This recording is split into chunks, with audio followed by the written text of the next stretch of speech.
बोलिए, एक जन बोलिए कोई भी। आंसू के बारे में आपने बताया। आंसू आ रही है उसका तो कोई प्रॉब्लम नहीं, लेकिन नहीं आ रहा है उसका क्या?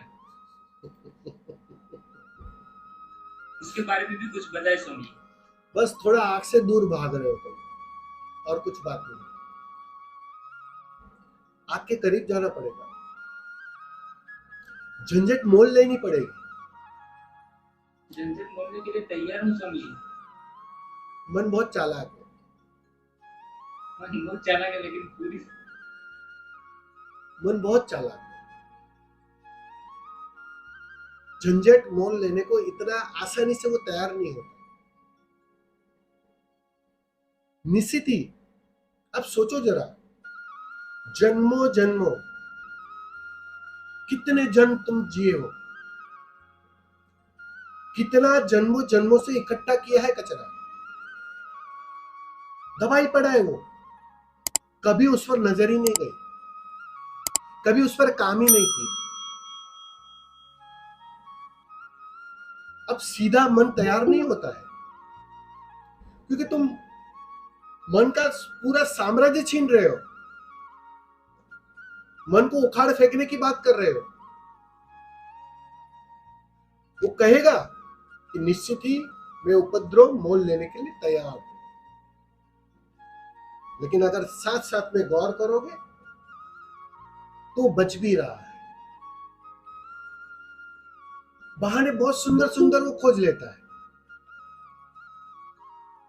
मन को जो चीज करनी होती है ना, तुम आप कभी भी गौर करना, उसके पास हर समय एक बहाना तैयार होता है। अगर इस तरफ का करना है तब भी बहाना होता है, अगर बिल्कुल विपरीत बात करनी है तब भी उसके पास बहाना तैयार है। तो निश्चित ही बहानों में तो वो उस्ताद है, वो खोज ही लेता है, उस समय का बहाना निकालेगा। अब सोचो जरा, लोग मुझे यही कहते हैं ज्यादातर, स्वामी जी समय नहीं है।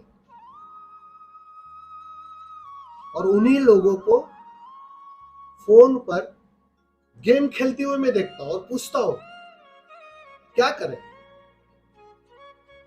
टाइम पास कर रहे हैं। उन्हीं लोगों को यहां वहां समय व्यय कर रहे हैं, और वही लोग कहते हैं इस समय नहीं, क्योंकि मन ने रटा रटाया उत्तर दे दिया। वो तो कहते हैं ना, तुम्हारी अपनी पूरी तैयारी चाहिए, तब आंसू क्या, सब कुछ निकल जाएगा, बहुत गहरा दाव लग जाएगा। जिनके निकल रहे हैं उनमें और तुम्हारे में अंतर कहां है, सोचो जरा, कहां फर्क है। उनकी अपनी तरफ से तैयारी पूरी है, वो दाव लगाने को राजी है, वो बदलने को राजी है, वो मिटने तक को तैयार है। वो तैयारी और तुम्हारी तैयारी में बस एक बुनियादी अंतर है। तुम सुविधा के हिसाब से तय करते हो, तुम मन के हिसाब से अभी भी चल रहे हो, मन के मुताबिक तुम सब ठीक करना चाहते हो। यहां सब ठीक हो ही नहीं सकता है, मन के साथ कभी भी कुछ ठीक हो ही नहीं सकता है। लेकिन दुविधा ही यही है कि हम सुनते ही मन की है, और मन भरोसा देता है अरे ठीक हो जाएगा, इसको भी मैं संभाल लूंगा, उसको भी मैं संभाल लूंगा। ये दोनों तरफ की बातें मन तुम्हें बहुत अच्छी तरह समझा देता है, और जैसे ही वो तुम्हारी समझ बन जाती है ना, तो वो जो दाव लगने में जो 100% जो तैयारी चाहिए ना, वो कहीं अधूरी रह जाती है। क्योंकि मन के अर्थों में तुम एट ईज हो जाते हो, तुम तैयार हो जाते हो। यहां तुम्हारी तैयारी नहीं चले, यहां तो एक पागलपन चाहिए, यहां तो एक जुनून चाहिए। वो पतंगा होता है ना, वो आग के अंदर कैसे फना होता है, बस वैसे फना होने की तैयारी चाहिए। जिस दिन वो तैयारी आ जाएगी, सारी बात आसान हो जाएगी।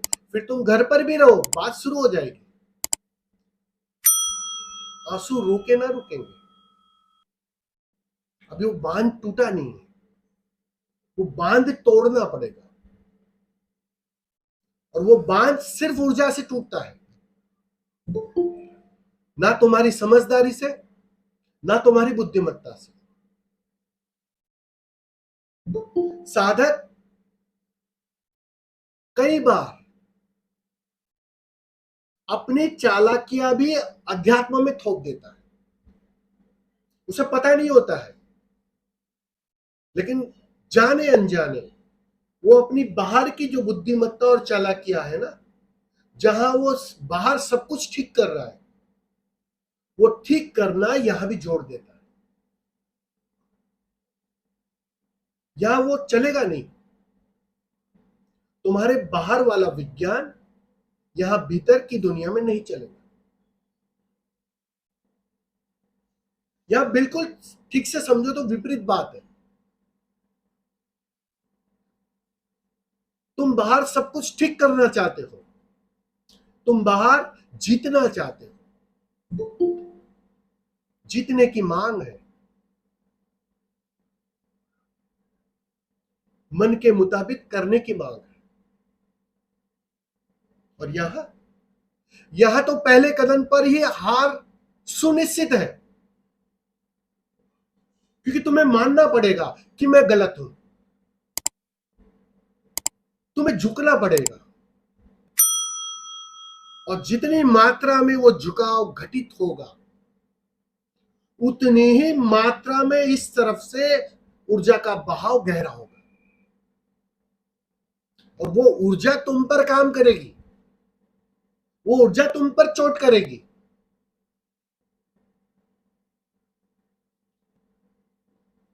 प्रेम माध्यम बनता है, सीढ़ी बनता है। जब किसी व्यक्ति विशेष से, गुरु से तुम जब प्रेम में पड़ जाते हो ना, तब वो झुकना बहुत आसान हो जाता है, सहज तुम्हारा सर झुक जाता है। और प्रेम की बुनियादी शर्त है, मैं नहीं तू। जितनी मात्रा में तू पर जोर आएगा, उतनी ही मात्रा में झुकाव घटित हो, और वही झुकाव तुम्हारे उस पथरीले, जो जम गए हैं ना आंसू, बर्फ की तरह, उसको गलाएगा, उसको पिघला लेगा। और जैसे ही वो पिघलेगा, तब टूटेगा बांध। अभी जम गए, बस बात इतनी है। समाज में, संसार में सब कुछ देखते देखते कब आंसू जम गए तुम्हें समझ में नहीं है, लेकिन वो जम गए, बहेंगे, आज नहीं तो कल बहेंगे। बस तुम्हें अपनी तरफ से तैयार होना है, तुम्हें झुकने के लिए तैयार होना है। और जो तैयार होता है, तुम्हारे सामने दृष्टांत है लोगों का। तुम्हारा भाई है ना, रजनीकांत, समझी। कैसी हालत है उसकी? हाँ, बहुत रोना आता है इससे। क्यों आ रहा है? तो मैंने क्या फर्क है तुम्हारे और उसमें? दोनों भाई हो, लेकिन अंतर है, अंदर अंतर है। वो जो अंतर है ना, बस वो तुम्हें समाप्त करना पड़ेगा। तो वो जैसे जैसे झुकाव आएगा, तो बात तो बनेगी बनेगी। क्योंकि इस आग से कोई बचेगा नहीं, इस बात को समझ लो। ये आखिरी आग है, और यहां से भी अगर तुम बच गए तब तो बहुत मुश्किल है। मौका है ये, तो मुझे नहीं मौका चुकना है मतलब। बस तो आग से तो तुम ही बचा रहे हो अपने को, और कोई नहीं बचा रहा है। इस बात को समझो, मेरे तरफ से तो ये जलना जारी है, ये आग जारी है, मेरे तरफ से आमंत्रण निमंत्रण जारी है। मैं हर पल तुम्हें गले लगाने को तैयार हूं। करुणा बह ही रही है, बिना वजह बह रही है, 24 घंटे बह रही है। उसमें कोई समय नहीं है, कोई सीमा नहीं है। अगर चूक रहे हो तो सोचो जरा, तुम बस उस आग से बच बच कर चल रहे हो, और वो बचाने के लिए मन ही कारण बनता है। मन दाव नहीं लगाने देता, क्योंकि मन अगर राजी हो जाए दाव लगाने को, तो मन अपने पैर पर कुल्हाड़ी मार देगा। उसकी बेचैनी समझो जरा, कितना बेचैन होगा वो, अपने ही हाथ अपनी हत्या कर देगा। ये दुविधा है। तो टूटेगा, ये बात जरूर टूटेगा। बस वो कहते हैं ना, कभी कभी कोई बर्फ इतनी जम जाती है ना, तो उसको थोड़ी आग की ज्यादा जरूरत पड़ती है पिघलने के लिए,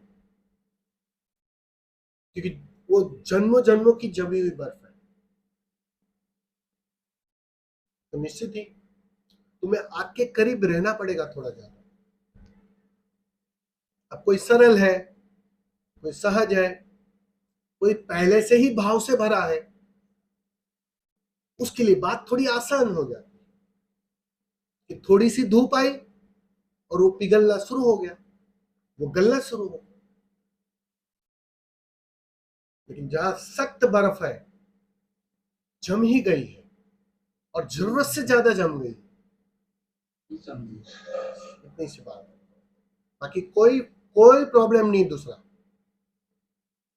और निश्चित ही इस बात को ठीक से गहरे में डाल देना कि यहां सिर्फ प्रॉब्लम भी है तो एक तरफ से है। थोड़ा झुको, वो झुकना ही क्रांति ले आता है। ठीक है, हम पे गलती हो रही, नहीं समझ में आ रहा है, समझिए। गलती मैंने कहा ना, जब हम दाव लगाते हैं ना, तो दाव में भी हम कैलकुलेशन ले आते हैं, समझ रहे हो? जुआ दो तरीके से खेला जाता है। कभी श्रावण महीने में देखा होगा, सब खेलते होंगे, कभी आप भी खेले होंगे। हम गुजरातियों में तो बहुत खेलते हैं। तो उसमें अगर गौर करोगे ना, कुछ लोग बहुत कैलकुलेटिव होते हैं, जुआ ही खेलते हैं। मजे की बात तो यही है, दाव तो लगा रहे हो, 10 रुपया लगाएंगे, 20 रुपया लगाएंगे, कैलकुलेटिव होता है। और उसमें कोई ऐसा बंदा भी होता है जो बस बिल्कुल पागलों की तरह खेलता है। ख्याल में आ रहा है? तो वो कैलकुलेटिव वाला जो दाव है ना, वो यहाँ नहीं चलेगा, वो साधारण जुए में चलेगा। क्योंकि वहां फिक्र होती है ना, भाई घर जाना है, जेब में पैसा चाहिए थोड़ा, वरना पत्नी घर पे आने नहीं देगी। अगर सारी जेब खाली करके ही चला जाऊंगा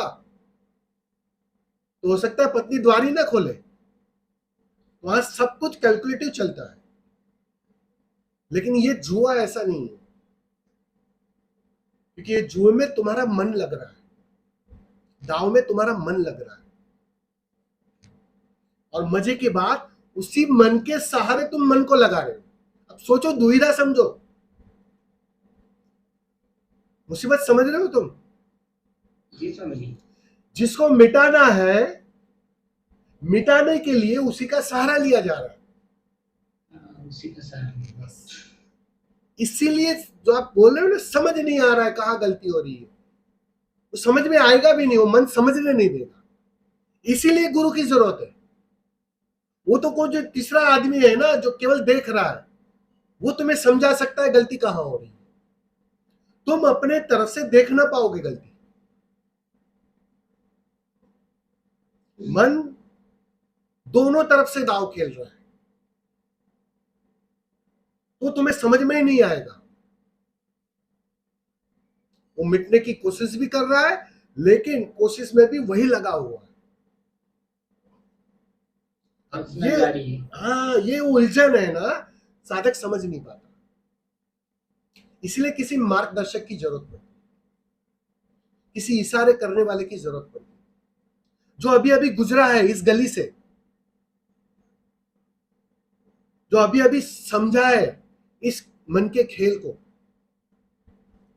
वो तुम्हें ठीक से निर्देश, ठीक से समझा सकता, मार्गदर्शन कर सकता। बस उसी को हम गुरु कहते हैं, उसी को हम सारथी कहते हैं। सौंप देते हैं हम सारी लगाम उसके हाथ में कि अब तू ही चला,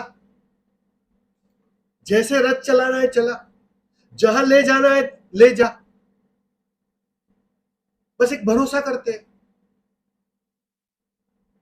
बस वो भरोसे की थोड़ी कमी होती है, इसलिए भरोसा कैलकुलेटिव होता है, और कैलकुलेटिव भरोसा यहां नहीं चलेगा। स्वामी जी, प्रणाम स्वामी जी। स्वामी जी,